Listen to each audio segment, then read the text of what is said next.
Good morning once again. I'm doing this live. There's a purpose in this live. Um, if you've been on my Facebook page or my story, you'll see uh,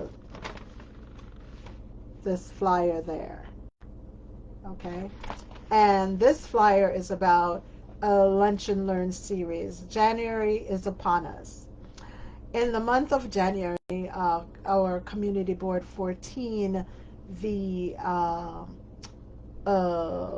we will be having a lunch and learn series by Human Services Committee, which co-chairs myself and Yvette Claire Jean.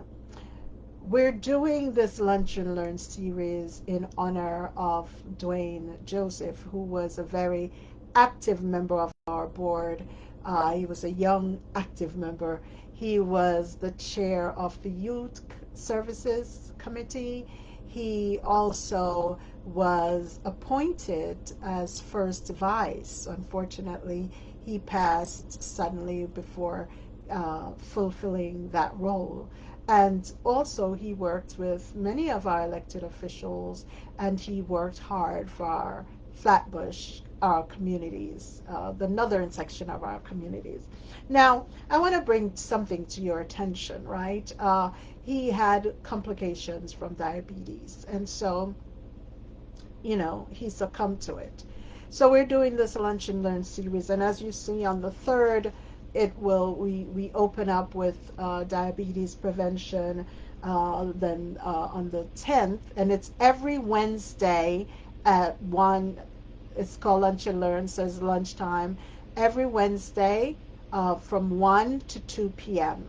You can go to Community Board 14's website, and you have access to our YouTube channel, and you can tune in live, right? So it's January 3rd. We're beginning with January 3rd. That's Wednesday, January 3rd.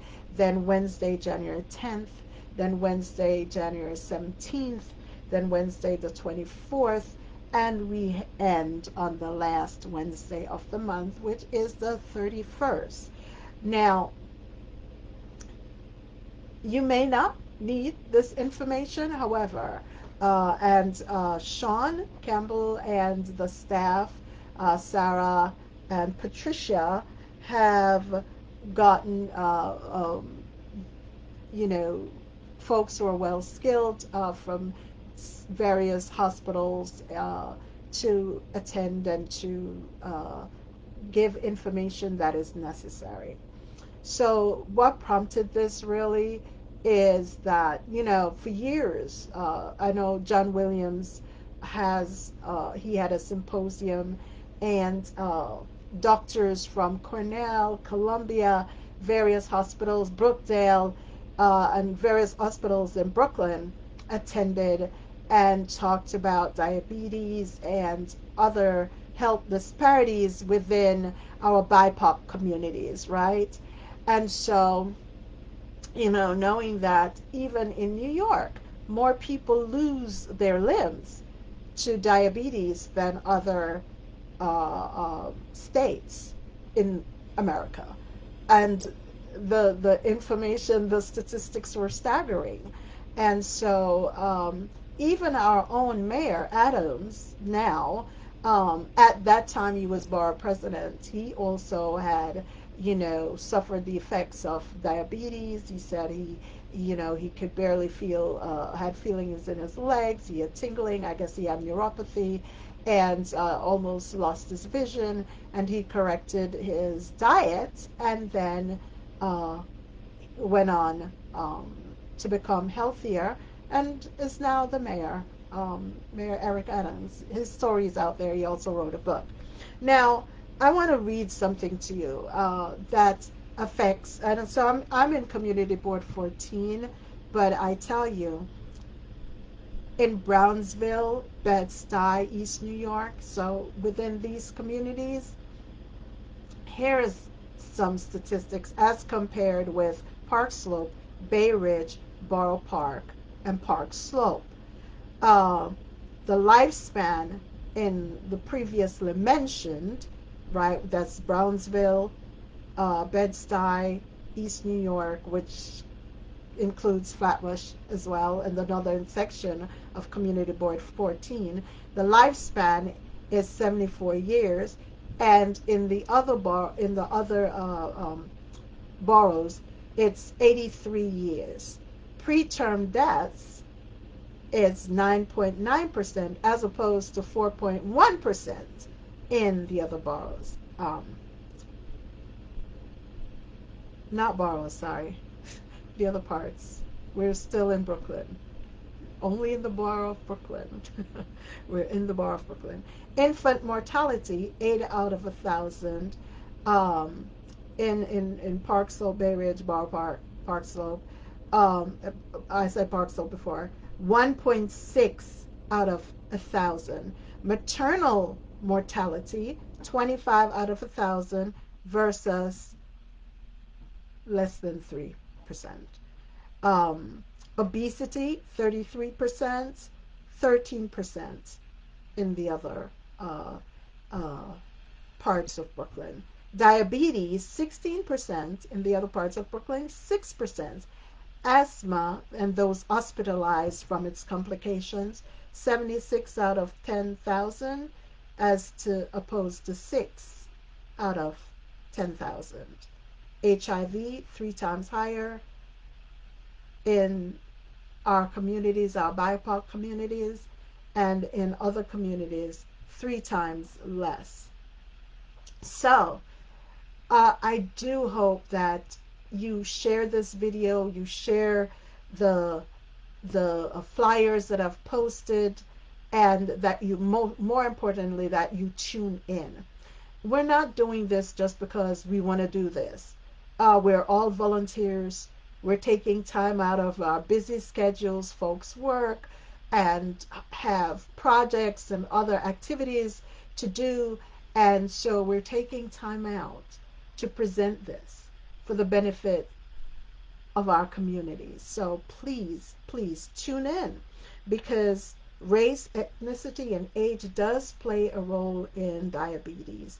We know that type 1 is often more prevalent in whites, and type 2 is more prevalent in our BIPOC communities, that's Hispanic, blacks, and Asians. And so I wanted to read this to you. The Flatbush diet, guys. Listen to me. The Flatbush diet. Just like fuels for cars, sugar is the main energy for human consumption. Sugar needs insulin to energize human cells for daily activities. Since diabetes lack insulin, the body, liver, breaks down fat into energy. In doing so, acids called ketones are produced. Accumulation of these acids called ketones result in a knockout condition called diabetic ketoacidosis, causing stupor and even coma where patients passed out and ended up in the emergency room.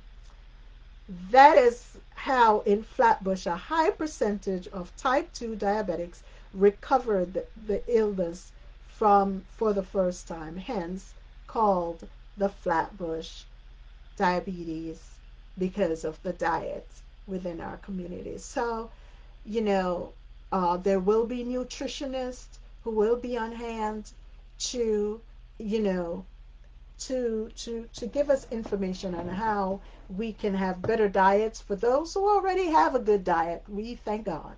For those who don't, here's a chance to change your diet. And you know, in changing the diets, sometimes there are underlying things that will self-correct the moment the diet is changed. And some people have been weaned off medication once the diet has been changed. So we'll tune in on the third. The first Wednesday we'll be dealing with diabetic prevention. The second Wednesday, that is January the 10th, will be diabetes care and nutrition. The 17th and the 24th, so the third and fourth Wednesday of January. All this is in January, guys. So January is right here. So next week, Next week, Wednesday, will be the first. Um, but the third and fourth, we'll be talking about healthy lifestyles, programs, and services will be provided. So there'll be brochures and things that's needed that you can get from the board office, or they'll let you know where you can pick up the information, the pamphlets that, or whatever it is, from the information that you have received. And then finally, on the last Wednesday, the fifth Wednesday, the 31st of January, we'll be dealing with maternal health disparities. And Methodist Hospital did give a presentation on that. And so uh, folks are realizing it's time for us to take our health into our own hands, work with our doctors, not just look to the doctors for cures, but by making changes in our lives, right?